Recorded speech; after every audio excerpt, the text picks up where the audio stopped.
Welcome to another edition of the GreenBaje podcast. As always, that is AJ. He is the green. I am Ken. I am the beige. And we are here for yet another edition of the GreenBaje podcast. No, I know for those who were with us last night, sorry, this is recording on Tuesday, but you're going to see this on Wednesday. So on Monday evening, the boys of the GreenBaje podcast, we were with This Just In. And Justin Marvel, the host and director of This Just In, he was scheduled to join us, but unfortunately, circumstances have not allowed him to be with us this afternoon, but he will be with us in a subsequent episode. So, AJ, my brother, how are you doing? All right, man. I'm good. I'm good. NFL season is really upon us now, and we're into draft season. So yeah, it's a good time. It's a good time. How It you is doing, sir? indeed. I I am glad that the workday is over. That Mm. that is the feeling that I have every afternoon when 4:30 comes. So as you can imagine, I am also very excited because football season, as you said, is right around the corner. The Yeah. next game that kicks off will be a game of meaning and not just for roster positions. It'll Right. be a game that actually means something for the standings. Now, today, of course, as we always do, we go off the rip. And off the rip, today has been a sad day for many. It has been a very active day for most of us, especially those of us who were just fans. Today, for those who are soccer fans, especially of European soccer, today was the deadline day Mm. for the transfer window. In addition to that, today was also cut down day in the NFL, where over the last few weeks, I'm sure if you were paying attention, the teams started out with having a maximum roster of 90 players. And over the last 2 weeks, they had to cut it down by 5 players each week. No such thing happening this week. This week, they had to move from 80 players to 53. They had to finalize their roster by 4 p.m. Eastern to 53 players. And there are lots of names. There are lots of players that got cut today that, I mean, we would have to, we can recognize. For example, Brashard Perryman, that's a name that we should remember. He was a wide receiver with the Lions. He got cut. Carl Joseph, safety with the Raiders, who was a first round pick in 2016. He got cut. Ha Ha Clinton Dix, who was with the Packers, but most recently with the 49ers, he too got cut. Trevor Simeon, the quarterback, who the Saints picked up as backup behind Jameis and Taysom Hill, he also got cut. Garrett Gilbert and Ben DiNucci, quarterbacks who played for the Cowboys in the preseason, they got cut. Travis Fulgham, that name should sound familiar because when the Eagles had no wide receivers, the only one they had was Travis Fulgham, and he got cut, along with another receiver, John led Hightower. led the Eagles. I feel like it's like this needs to be mentioned. He led the Eagles in receiving yards last year. Travis Yes. Fulgham. And I it's just and I it's feel like that needed to be mentioned. yeah, of course. I mean, that is a very pertinent point. And he got cut. So I And he got mean, cut. it's a little difficult when you're seeing some of these names. When you think about him, is like chances are these guys you would like to think that in better circumstances, having given so much to the team last season, when basically it was him, me, and Mm-hmm. AJ catching passes, that no, when they should be better, you would hope that they would have kept him. But no, there is no such thing called loyalty in sports, especially when it comes to teams looking at players. Nick Mullins, who was the backup quarterback with the 49ers, who went over to the Eagles, having now the Eagles traded for Gardner Minshew, he Mm-hmm. got cut. Devonta Freeman, that the Saints picked up recently, he got cut, but he wasn't really in the building that long, so that's not really such a big loss, I would say. Corey Clement, who was also with the Eagles before, that went over to the Giants, he got cut. Russell Douglas, I love his name, um, from the Texans, he got cut. uh, There was yeah. also the wide receiver. I'm not saying his name in this list. That played quarterback for the Dolphins, for the Denver Broncos last season when they lost their entire wide receiver room. All Sorry, right. the quarterback room. Can't remember the Um, name either. yeah, his name is escaping me, and his name was not Yeah. in that Oh, he list I got was looking at. He too got cut. one of the ones. So yeah, Yeah, you for real. you go out there, you do your best for your team, and then when things get better, you are no expendable. But I just ran through those names because we're not You going to know, spend. sorry, you know one that had actually I was kind of surprised to see. You know the Bengals cut Todd Moss, and Really? yeah, yeah, and you remember, I remember specifically commenting on that because when they cleared him off the waivers earlier this year, because I Hmm. was saying, all right, it looks like they're trying to get that LSU offense back together because obviously they had just drafted Jamar Chase and then they pick him up and then obviously with Joe Burrow coming back off the injury, so I thought they were trying to reunite that trio at least. Hmm. But nah, it wasn't to be. Apparently, he was one of the names that got cut from the Bengals.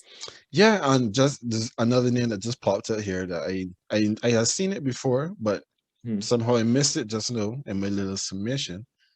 Nick Folk, you're a kicker. He also got cut. He was cut and then brought back. Mhm. And then I never had any hope for him staying. He was more like a stopgap. So Yeah. that doesn't surprise me. Yeah, so the youngster Quinn Nordin, who was kicking during most of the preseason, he has won the job. But as we are on the Patriots, that brings us to the name that we really did intend to talk about because Yeah, this yeah. was the big shocker today. Cameron Newton, no former quarterback for the Patriots, he got cut. Now, we have spoken about this many times during this offseason, and we even made mention of it keep saying last night, on Monday, when we Monday were night, yeah. on This Just In. AJ, what is happening in New England? Why did you guys decide to get rid of Cap? All right. So on when we appeared on This Just In on Monday night, if I remember correctly, it was unanimous. We all agreed that it was Cam's starting job to lose, right? Yes. And then today, this news. Well, sorry, Tuesday, the day of our recording, this news. My first reaction was one of utter shock because even I, as much as I was lambasting Cam last year, I thought that this offseason, having the offseason with the team and having after a year with the team and then having a full offseason, having some familiarity with the team would put him in better stead to lead going forward. Now, if you remember, one of my main criticisms last year, before we even signed him, was when I was saying that, yeah, we're not going to sign him, is because our offense has to look different to accommodate Cam Newton. It's Yes. not the typical Patriots offense that you could basically have him as a focal point of, right? The offense has to look different to suit him, which is why I thought we wouldn't pick him up, but we did. So I was like, all right. So Belichick wants to try something different. So after the initial shock wore off, that was one of the thoughts that came to me, right? That all right, it has to do a lot with the fact that Cam is not the archetypal Bill Belichick quarterback, right? And as much as we saw some emotional reactions admitted by one of the guys in our chat. Mm-hmm. He did admit it was an emotional reaction, but Ken, if this was a draft, I would be custom build in every way till Sunday in all types of different languages, right? Mm-hmm. But when it comes to putting together a roster and making the right moves for the team, especially at this point in time in the season, like right around the corner from opening week, I have faith in Bill to do what's best for the team. I really do, right? So after the initial shock settled a little bit, I was like, you know what? I feel like this is the best decision going forward. What he has seen from Mac Jones in the offseason is enough to suggest that, you know what, he could be the one to lead us going forward because of how the offense is built around him. He can throw the ball. He makes good decisions. He knows when to throw. He has a very accurate arm and whatnot. So it's sort of back to what Bill knows essentially, and we don't have to like have an alternate to facilitate another quarterback. But I must say, I mean, as much as we know how stoic Bill usually is, Bill would have approached Cam. Let's be honest. He would have approached Cam and told him straight up, look, you're not going to have the job this year. So I know you probably don't want to be a backup. So I'll give you the opportunity if you want. I'll let you go and you could go find another team.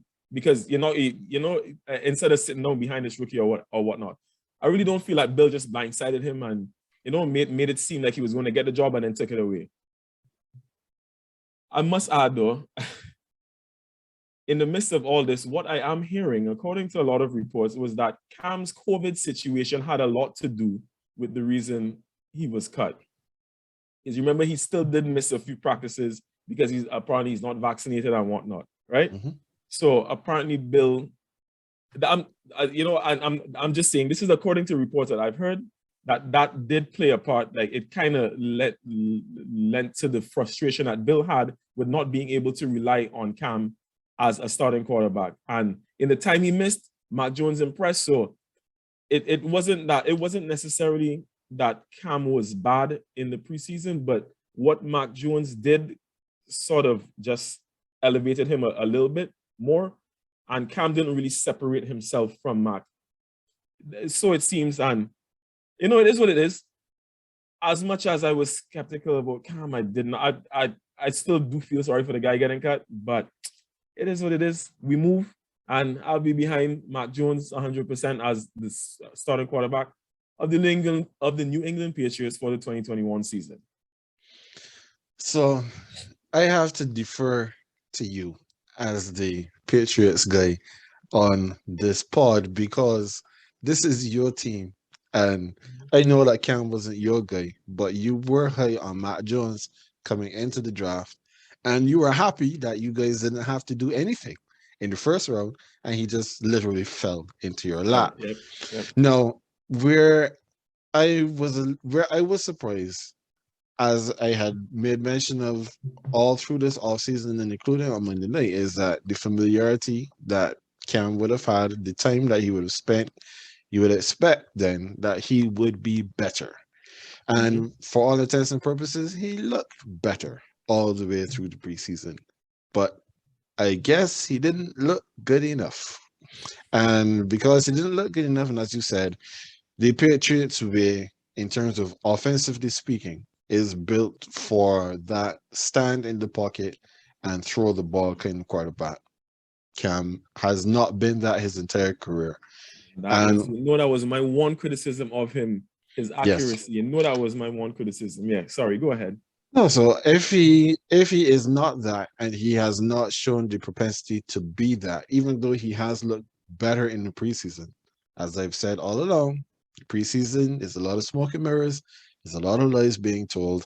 So when we take all of that into consideration, I guess, and as you said too, I too have seen the reports where his reluctance or apparent reluctance to take a vaccine is being taken into consideration. He, for all intents and purposes, didn't do anything wrong. This appointment that he had was something that the team knew about, and he had permission to go to this medical appointment. But everyone seemed to have missed something where the COVID protocols were concerned, which then meant that Cam had to miss 5 days out of the facility. And as we have constantly said, the best ability is availability. And if you are not going to be constantly available for something as simple as a medical appointment, that could be a problem. And after seeing what happened last season when Cam was out, knowing that they only had Jarrett Stidham and Brian Hoyer, mind you, they still only have Jarrett Stidham and Brian Hoyer now behind Mac Jones, then I don't know. From that perspective, I probably would have loved to keep him. But again, that's not my franchise, and that's your coach. That's the Not guy that like you believe in.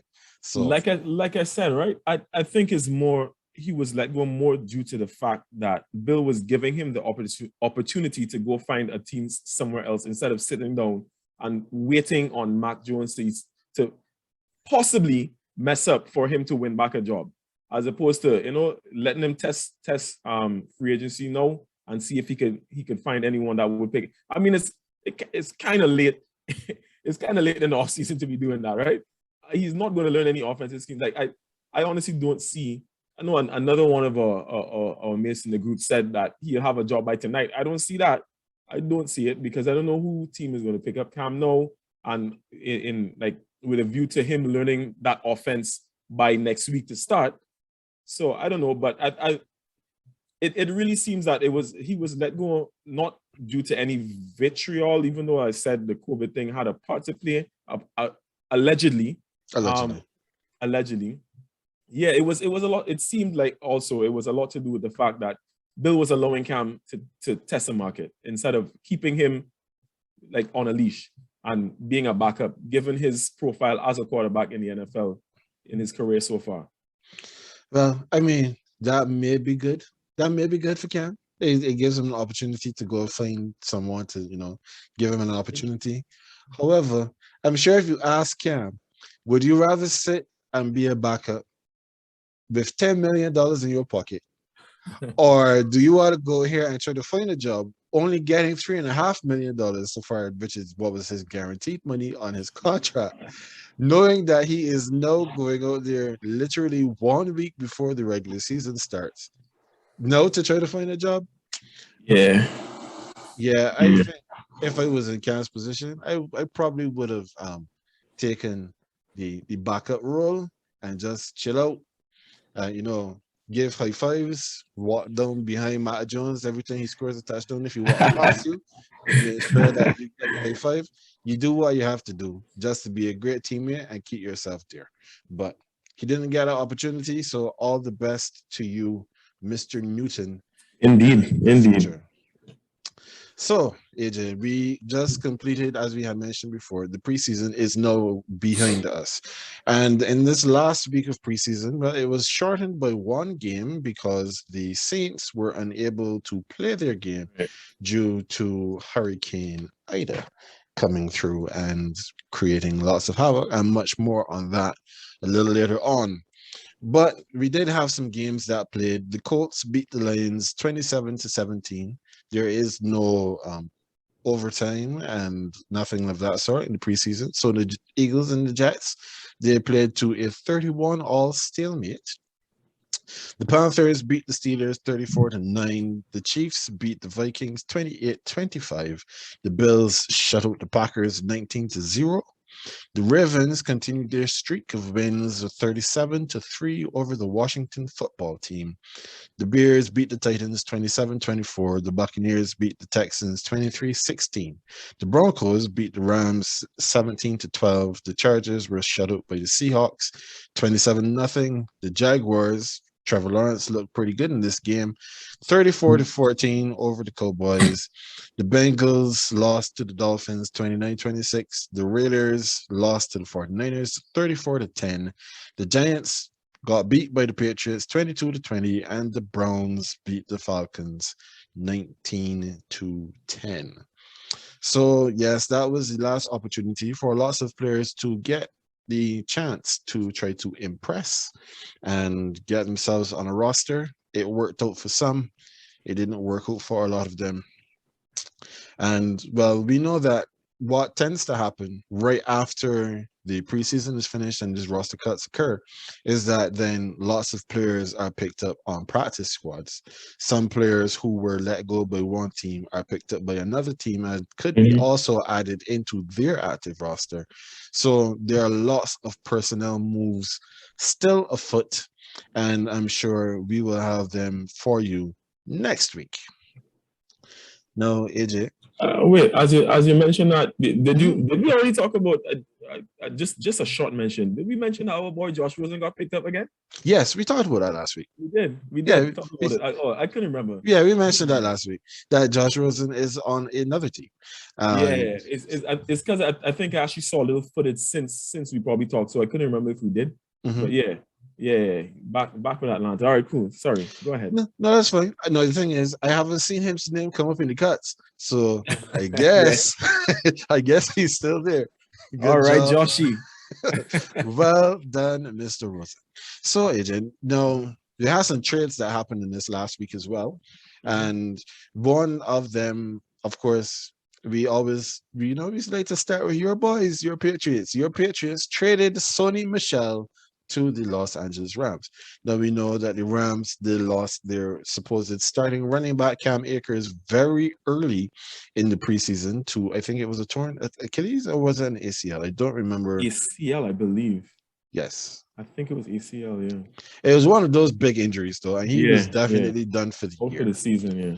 So then Sonny Michel was traded over from the Patriots. He was traded to the Rams, and he was traded for a sixth round pick in 2022 and a fourth round pick in 2023. It was his Achilles.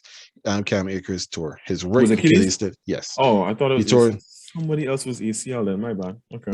Yeah, he tore his right Achilles tendon Mm. just before training camp. So, AJ, your boy Sonny Michel over at your boy Sonny Michel over at the You're Rams. real wicked, You're Your real wicked, your reaction, sir. I. It's funny. Because I saw a report basically with some, I guess an interview that he did right after he was traded, and he was saying that he was a bit shocked, a bit surprised that he was traded. Well, I wasn't. When I saw it, there was no kind of shock. I was like, okay, cool, this makes sense. That really was the first thought in my mind. I was like, okay, I didn't see it coming, but it makes sense. I'm glad it happened. This is no disrespect to Sonny Michel. I wish him well, but I could understand. First of all, I can understand obviously the Rams needing somebody. You just mentioned it's not even just Cam Akers, but the running back room in LA is decimated. Darrell Henderson still nursing a thumb injury. I think there was someone else that they picked up that is having injury issues as well. But yeah, I'm not surprised that Sonny Michel doesn't have a future in New England. Are you kidding me? He Man really failed to impress. To be fair, the man had an exemplary rookie season. Had a total of six touchdowns in the postseason in the playoffs in that year, right? In that 2018 rookie season. But since then, it's just been downhill though. Injuries, inconsistency when he does play, and he lost his place last year as a starting running back to Damian Harris. Mhm. So is and even when he was getting some snaps in, he didn't look like anything. So you know what? It wasn't meant to be.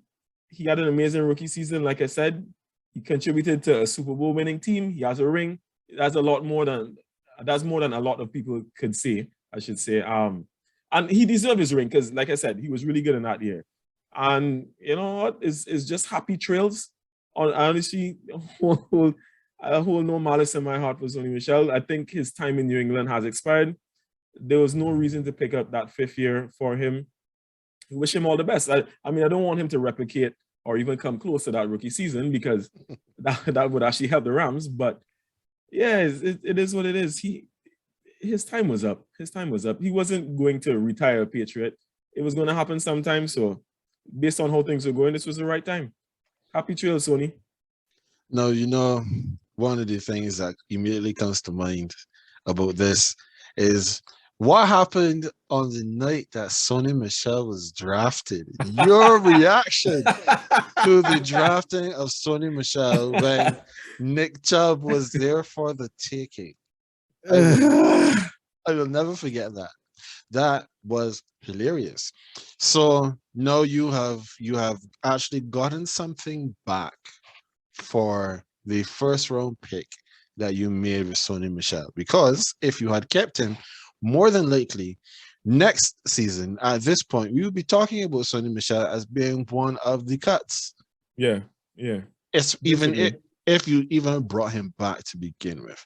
Now, Sonny Michel, he has 1 year left on his deal, and he is currently going to be playing on a 1.79 base $1.79 million base salary in his final year of his contract because you guys didn't exercise his fifth year option. No, I don't, like I said, I don't know how much of the preseason you have seen, but I've seen a couple of the Patriots games because they just happen to be You'd have to on. tell me. I haven't seen anything. Right, because they just happen to be on the times I turn on the TV and put it on NFL Network and say, oh wait, the Patriots are playing again. Okay. But there was this rookie fourth round pick, Ramondre Stevenson, that was running the heck out of this ball. He looked really, really good. I mean, again, caveat, it is preseason. He's not out there running against the ones on the defense, but he looked really good. He broke off some big runs. He was running over people. He's I've short never and seen him stocky. play actually. So he's Yeah, short. he's a short dude. So, okay. He's a short, stocky dude. So you should go check out his highlights. They actually do make for very I'll pleasant look for watching. it. Yeah. So knowing that he was there, you guys are still keeping James White, which I believe is a good team move. James White is he's still a quality contributor, and you know him going through the personal tragedies he had last season to bring him back is a good look for the organization. And you know, if I'm saying that, and they generally have nothing good to say about I'm New shocked. England, I am exactly. shocked. I'm being balanced and fair. I'm glad that you guys are bringing him back. You made mention of Me too. Damian Me Harris too. as well. Yeah. So you have Damian Harris, you have James White, you have the rookie Stevens, and then there is Bruce Bolden that is Brandon like Bolden. Yeah, we brought him back again. Brandon Bolden that is Yeah. also on special teams. So you had way too many running backs. There's no way that Sonny Michel fits into all of that. No, for the Rams, as you said, the Rams running back room is a little bit limited, is a bit banged up at this point in time. The expectation is that Michelle is going to be the backup because Darrell Henderson would be expected to move into that starting role. But we know that the way how Sean McVay likes to use his players and he likes to use his running backs, especially as well in the passing game, there will be lots of opportunities there for Sonny Michel to hopefully reignite his career. He is heading into his fourth year in the league. We don't know if he's going to do enough to guarantee another big payday because you know the league doesn't like to pay running backs, but we will see what happens where he is concerned. So that was one trade, and then the other notable trade that happened because there obviously there are lots of other little moves that happen with later round picks, but the New York Jets, they traded with the Texans for defensive end Shaq Lawson. And that was in exchange for a 2022 sixth-round pick that they had gotten from the 49ers for a D lineman that they traded last October. Yeah. So when you see Shaq Lawson now headed over to the Jets, what are your thoughts? My first thought was, all right, so this is the third team in the East that he's been at. So the Patriots next then. That was my first thought. He played for the other two. Now he's in New York, so New England next. Man, I feel like you got me talking about the Jets too much this week, No, I like Shaq Lawson though. I mean, I think he's a good player. Again, it seems like a decent move by the Jets, and I don't like it. Look, I've spoken enough. You talk. I don't want to talk about the Jets. Go ahead. Well, I don't really have a whole lot to add because Shaq Lawson, he was playing for the Texans. I don't pay attention to the Texans that much. he has no move for the Texans over to the Jets. And as I said when we did the recording on this just in, well, the Jets have seemed to be making a lot of good moves recently, and they should be better than they were last You said the season. Giants? The Jets, Jets, Jets. yes. Oh, I thought, okay. Even though the Jets have been seemingly improving, until I actually see it on the field, I am not giving them the benefit of the doubt because that is still the Jets. No, he is a low risk, high reward move for the Jets, and he is Yeah, going agreed. to be with a coach who is a former defensive coordinator that should have a good idea as to where to put him and how to use him to the betterment of their squad. Mm-hmm. So it may work out for them, but again, until I see better from the Jets in my mind will always be the Jets. Jets. Understood. Don't blame you. All right. So that now brings us to who do you trust? And we are this week beginning our division previews. Now, the season, as I said, is about to start in 10 days.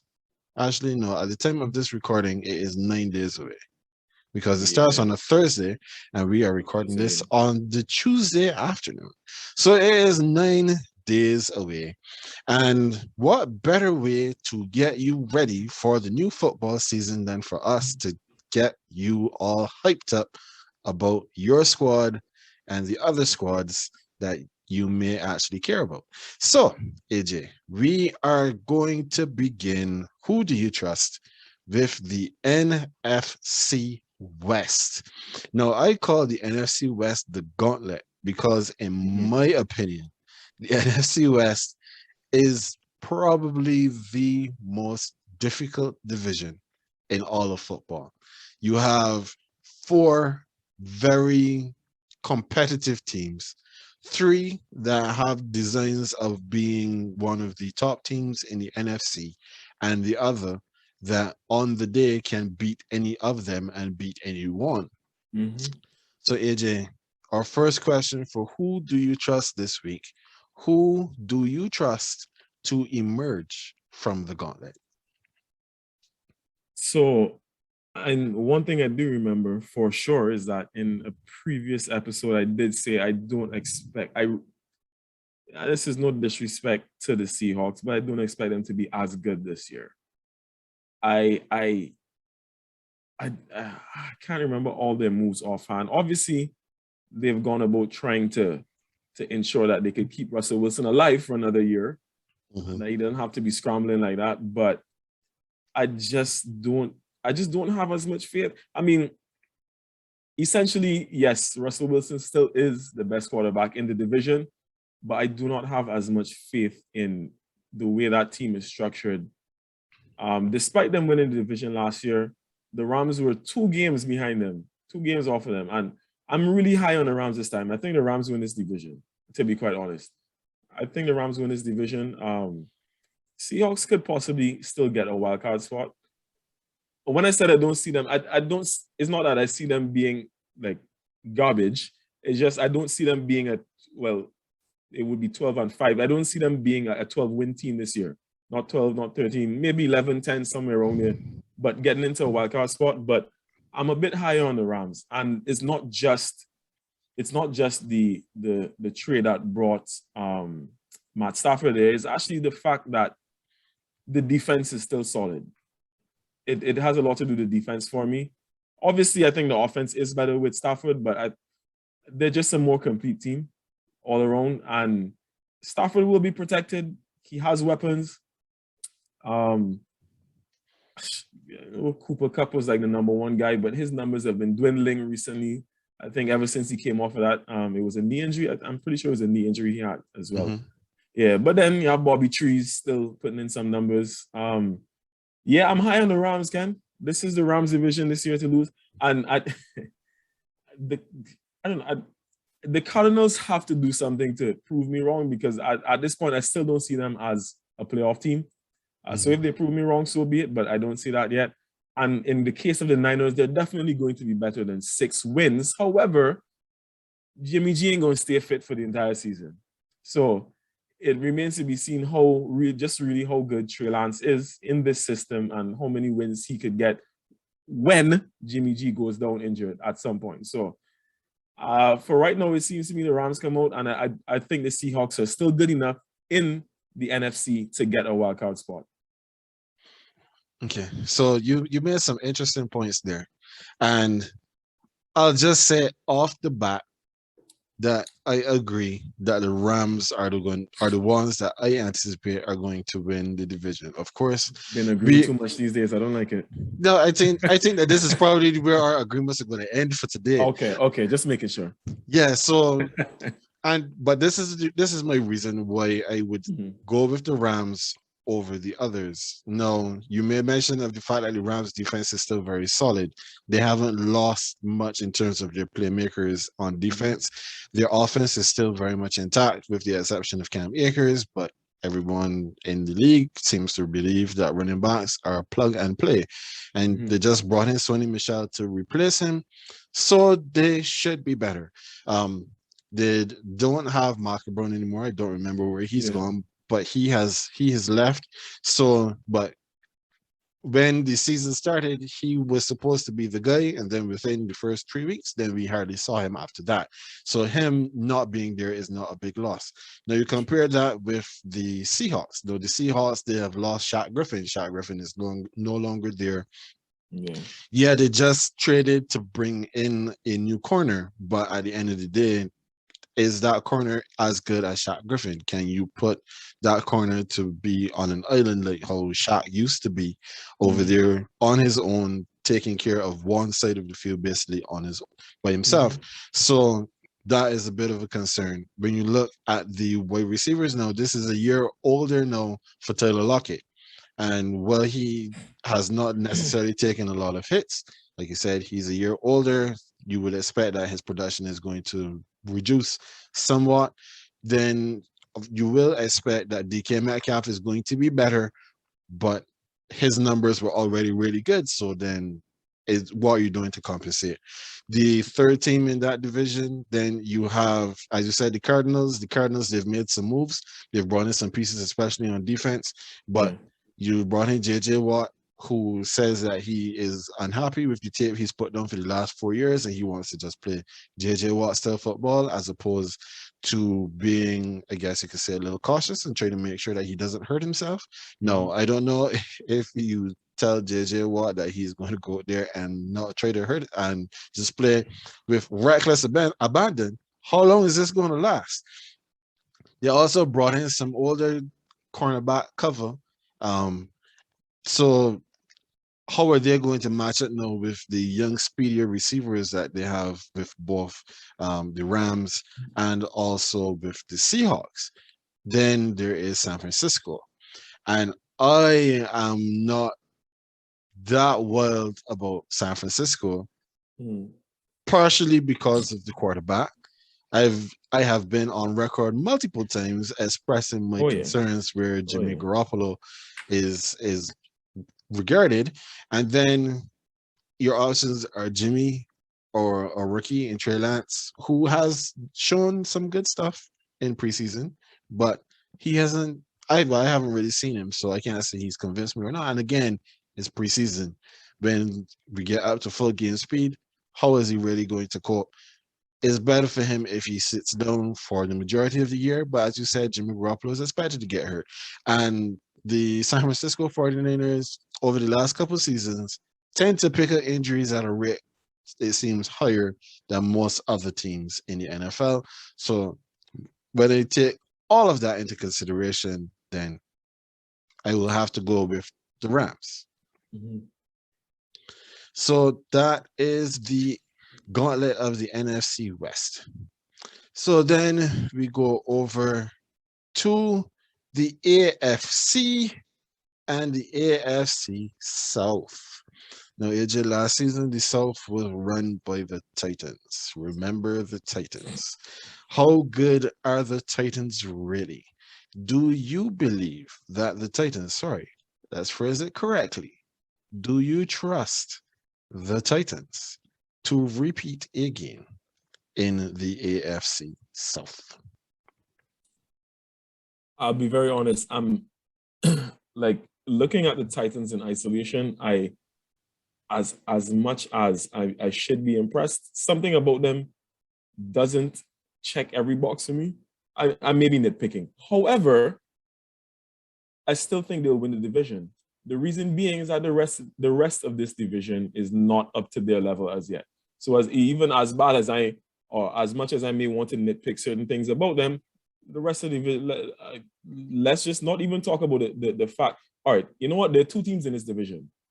We know that. It's them and the Colts, right? Let's just save some time. It's them and the Colts. And the Colts are still in a very precarious position regarding their quarterback. Yes. At this point, I'm usually very high on Carson Wentz, but given everything that's transpired, I can't even say that Carson Wentz is the best quarterback in the division.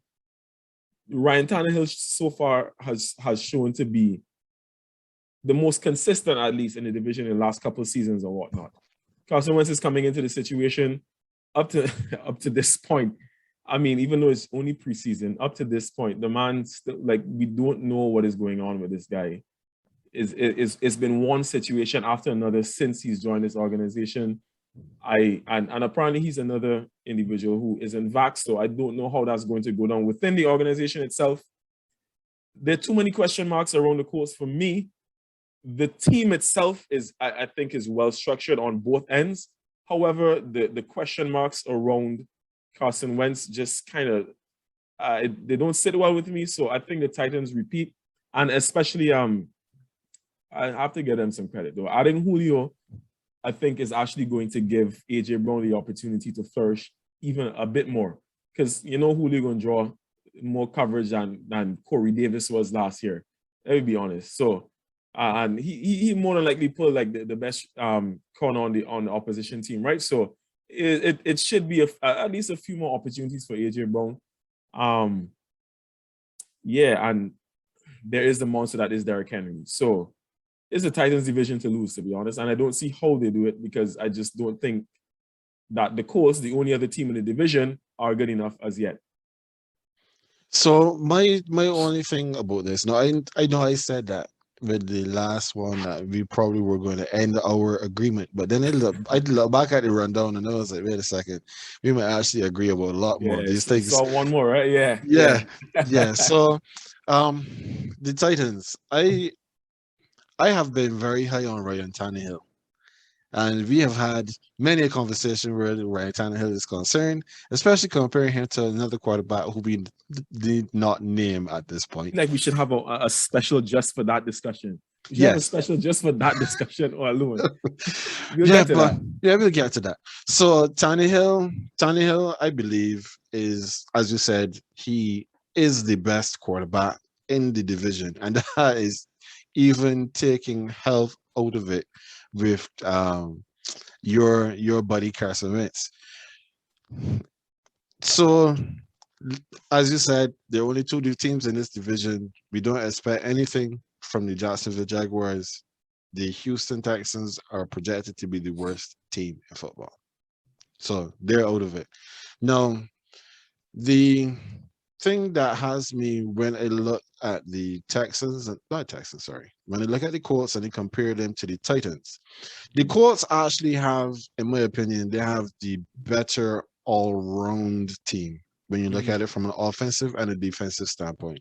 Their defense is pretty stout, and their offense is more than serviceable once they get decent quarterback play. So everything for the Colts hinges on Carson Wentz being healthy, because their depth chart doesn't really have much of anything behind him. But when you look at the entirety of the team, one of the issues that the Titans have had is their pass rush, and they haven't really done enough to solidify that for me. So that is still a concern. Now, yes, Derrick Henry, as you said, is a monster. Derrick Henry is the guy that you would expect will be carrying the ball 30 times a game, and the game will go as Derrick Henry goes, because if you shut down Derrick Henry, then you can really lock in on the back end. Now, as you said, Julio being there is the attention puller that Corey Davis was not. However, I believe that at this point in time, in 2021 heading into 2022, Corey Davis is a better receiver than Julio. That is how I see it, because Julio, for his height and his ability, his catch radius, and everything, Julio can't stay fit. Julio always gets hurt. Corey Davis, as far as I remember, played every game last season, and he was very productive in almost every game he played. When the game plan went in his direction, he stepped up. When the teams took AJ Brown out of the equation, Corey Davis was that reliable second option. So if Julio is now going to be option A, and then we're going to have uh, AJ Brown as option A2, then it could be great if Julio can stay fit. But if Julio can't stay fit, then that's going to be a challenge. So I still believe that yes, the Titans are going to be the ones to come out of this division, but there is a much smaller gap now between them and the Colts. I mean, I get what you're saying about Julio too. He doesn't stay fit, but at the same time, I feel like just based on his profile alone, he's going to draw that attention. Yeah. I know Julio has to be smiling though, because no, he ain't got to come up against Lattimore twice a year. You know, know that was a 2 good sex. That was a 2 good sex for Julio a season, guaranteed. Yep, but I mean, we'll see. We'll see what happens there. But if the Titans can't really get it together, then it does leave the door open for the Colts.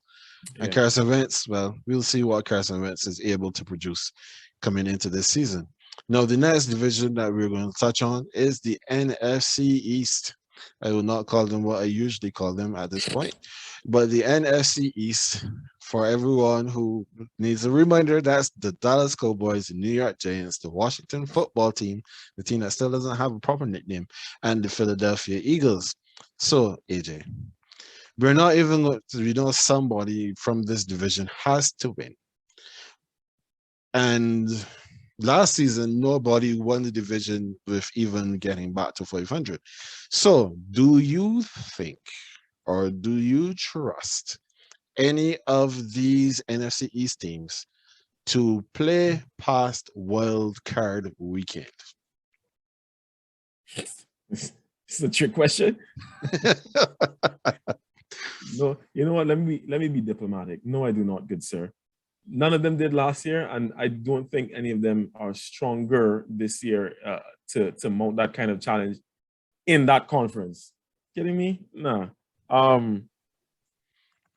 mean, even though I'm not gonna act like all of these teams are absolutely terrible, maybe in totality, but each of these teams I think has some, maybe not each of them, at least one or two of these teams has areas where they are very good. Washington's defense is really good, but on offense, not convinced by the quarterbacks at all. You know, I'm not very high on Patrick.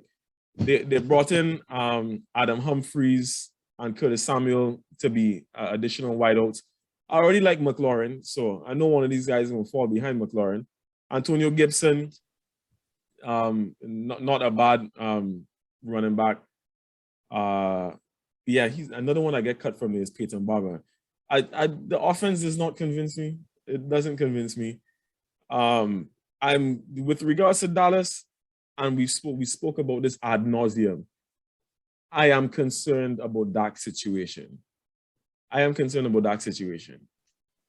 even sugarcoat it, and I don't think this is something that over 1 or 2 weeks something. I feel this is something that could affect him this season. The fact that it's being reported, it was reported earlier on today, on Tuesday, just up to the time of this recording, that Dallas is looking at bringing in Cam Newton, that they were interested in Cam Newton. You're not looking at Cam Newton if you think Dak is going to play the majority of your season. Nobody is selling me that. I ain't buying it. So this is more serious than Jerry Jones is letting on, right? Mm-hmm. And if Dak is out, the Cowboys ain't winning the division. And for damn sure, there's only one team coming out of this division, and that is the division winner, right? Mm-hmm. I don't even feel the need to speak so much about the Eagles. The Eagles don't know what they don't know what they're doing at quarterback. They don't trust Jalen Hurts. The fact that they just traded for Gardner Minshew, it's not as if they even traded for a veteran presence to help Jalen Hurts. Nah, they traded for Gardner Minshew, an alternative at starting quarterback, right? Mm-hmm. they cut the best receiver they had from last year. I don't know. And then what needs to be said about the Giants? It's so funny that Daniel Jones might be the best quarterback in this division, and that's saying a lot, right? I I never trust the Giants. I can't say that I'm very high on their defense nor the offense. With Saquon coming back off of an ACL, I ain't even touching Saquon in fantasy, bro. Telling you. So I ain't high on any of these teams. None of these teams. Whoever happens to win this division because they're the least garbagey of all the teams, they are going to be eliminated come that first wildcard game, that weekend. That's it. So I think that you summed it up quite nicely. So I don't really have a lot to add.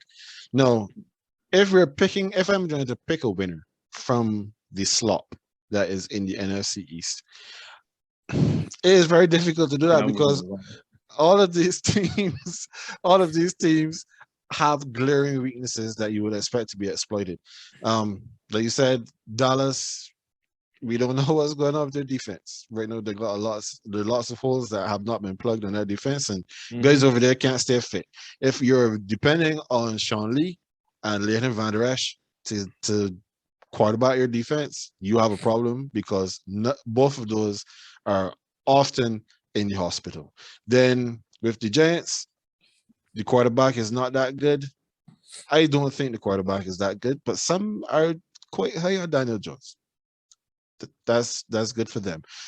They have improved their wide receiver room, but again, until we've seen it, then I'm not going.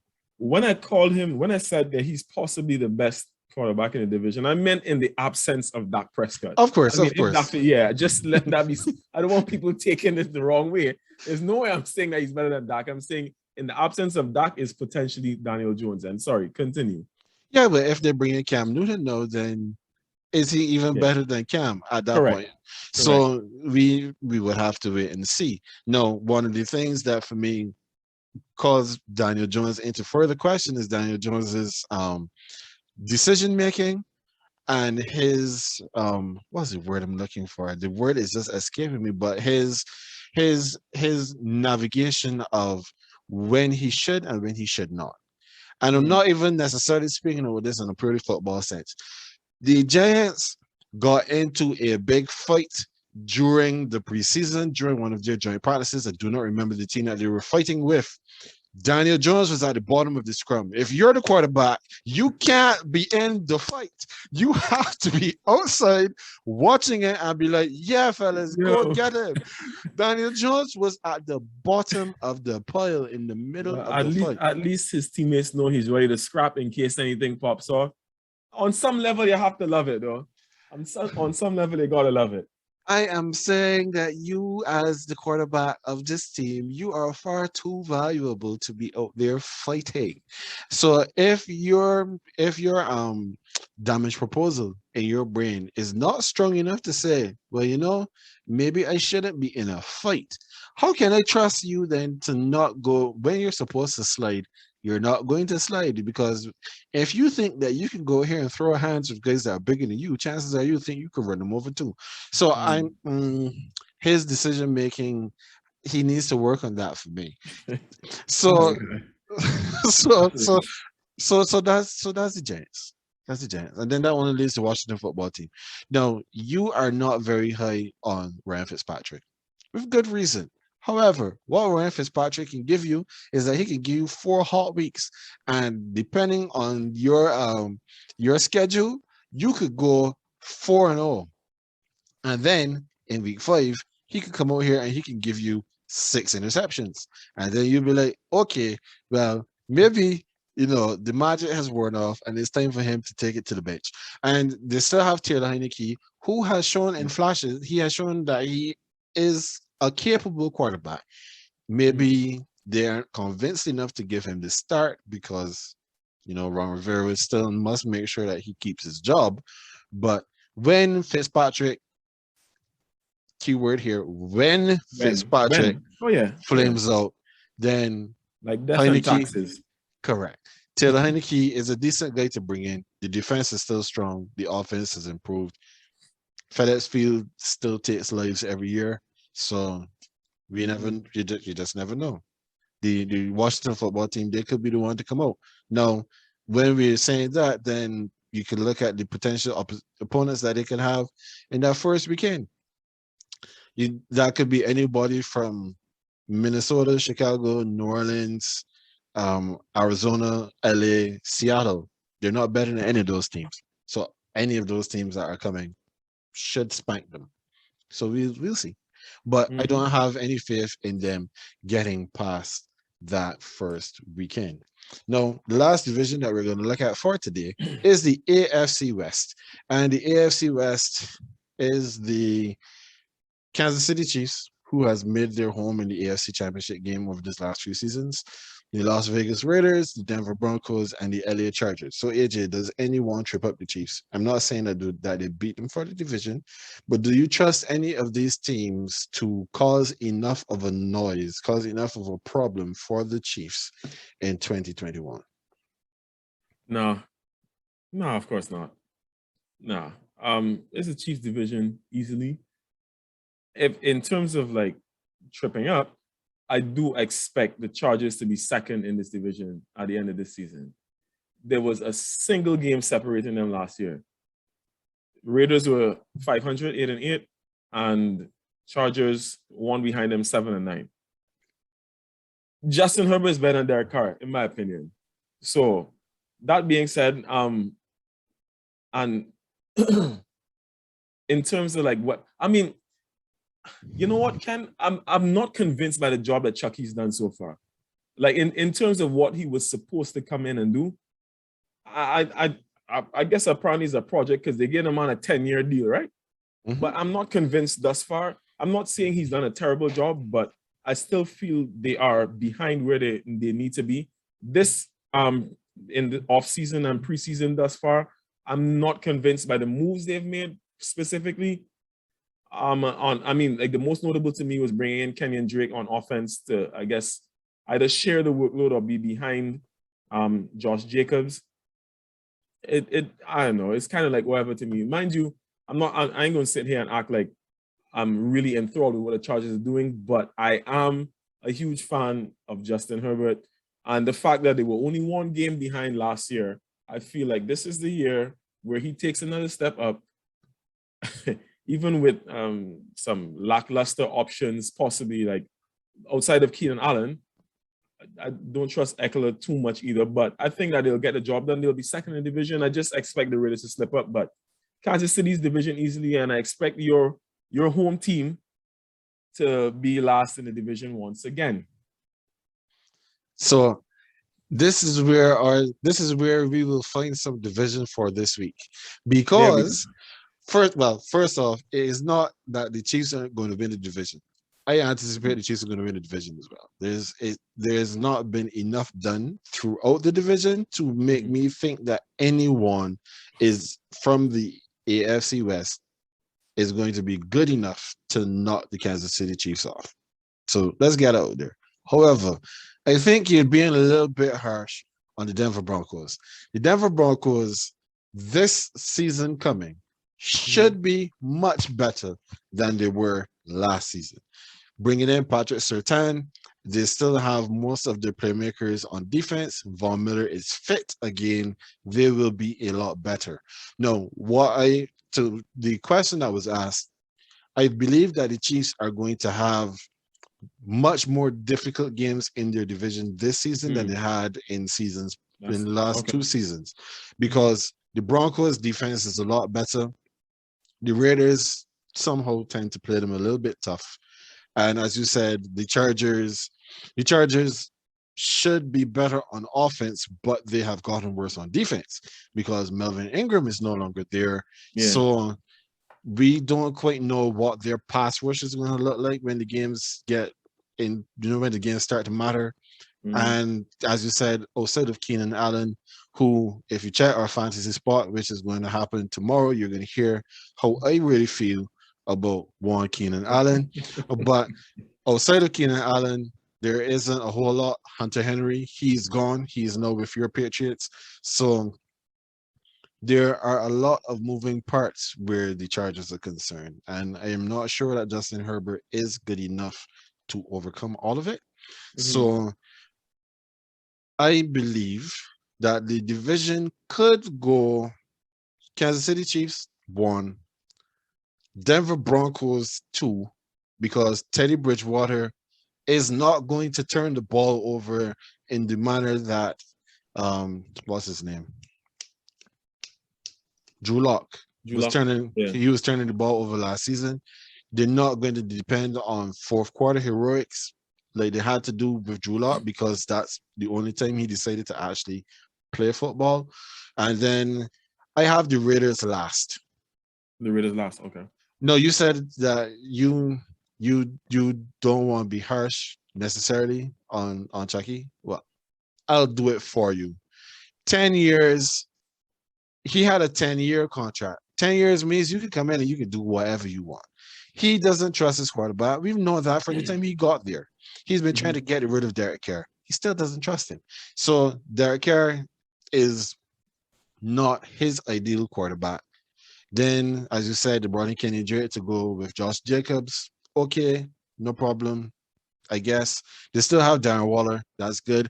But when you look at the collection of the Raiders and you just look at the Raiders themselves, like their stadium is beautiful, and what they produce in that stadium is not good enough.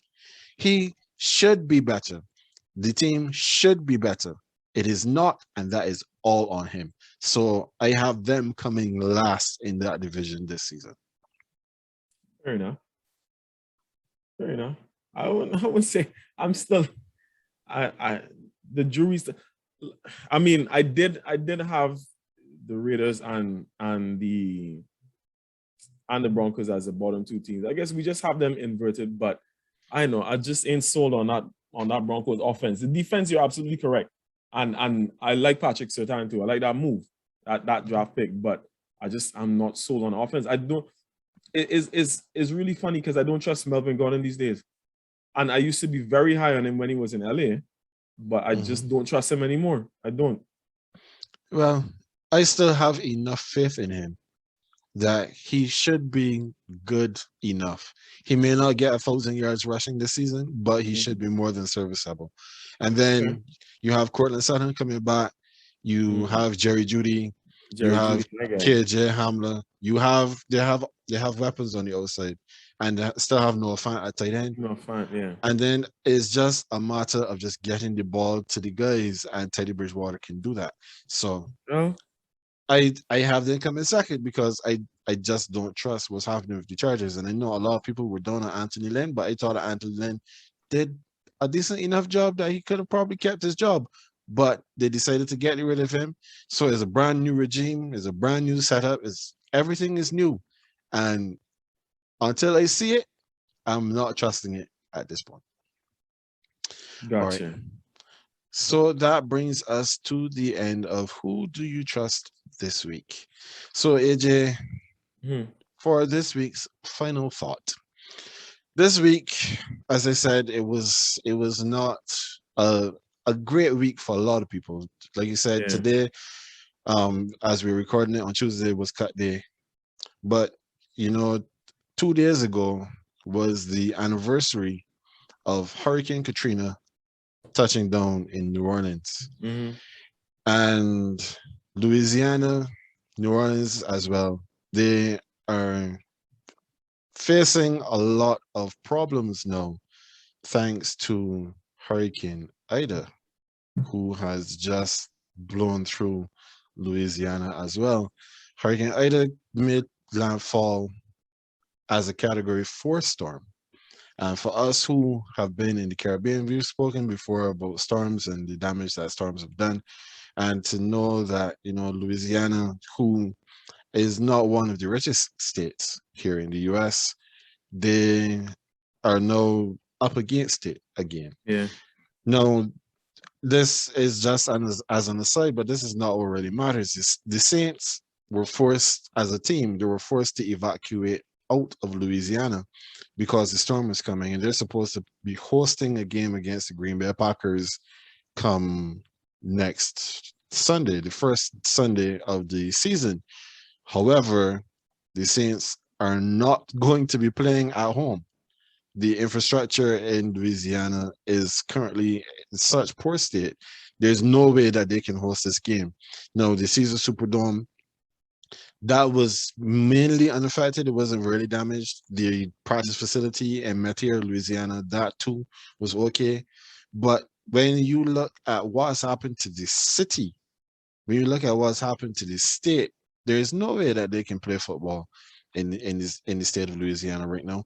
When you also, like, I saw a note that they said it was Sean Payton that had made the comment and said that cut day this year for him was even more difficult because you have these 80 players plus in a lot of cases like families and stuff who came with them out Yeah. from Louisiana to Dallas because that's where they've been training. They've been training at the Dallas Cowboys home stadium.